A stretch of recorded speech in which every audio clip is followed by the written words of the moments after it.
Iran's foreign minister has accused Israeli Prime Minister Benjamin Netanyahu of attacking his country to deliberately derail nuclear negotiations with the United States.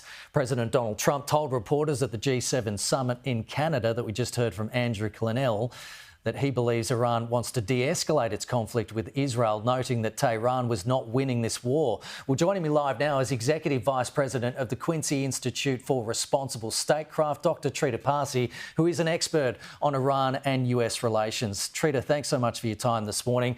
Donald Trump says that Iran wants to talk about de-escalation, and there's reports that Iran is seeking a return to talks with the US as well. What's your reaction to that, and do you think it's genuine?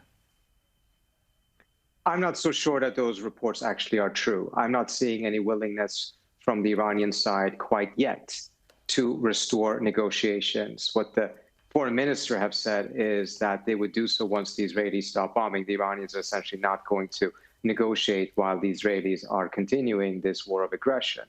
So I think some of those headlines and some of those stories may be a bit exaggerated. I think we have to keep in mind that in a situation like this, there's going to be a tremendous amount of misinformation, false information. So I'm not convinced that the situation has come to that yet. I would very much obviously like to see that happening, but I don't see it yet.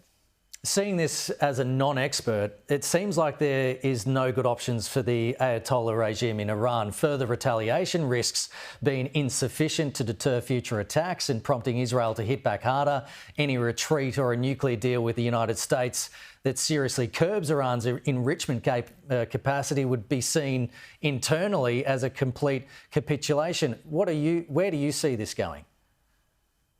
I think you put your finger on it.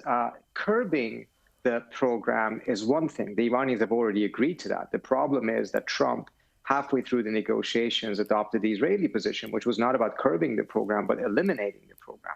And that's why we're in this situation right now. If Trump had stuck to his original red line of no weaponization and had only sought to limit the program, make sure that it could only be used for civilian purposes, we would probably have had a deal by now. But he shifted his position, which caused a stalemate. But I think you're right, though. Continuing the war is not a good option for the Iranians, but it's also not a good option for the Israelis. In fact, if they were so successful, they wouldn't have gone back to Washington 48 hours into this and asking the U.S. to step into the war. So I think this is a lose-lose proposition at this point. The question is, when does Trump realize that unless he steps in to stop the war, he may be forced to enter the war? And that would be devastating for the United States, and it would be devastating for Trump's own presidency, because his own base, the America First base, is dead set against entering this war.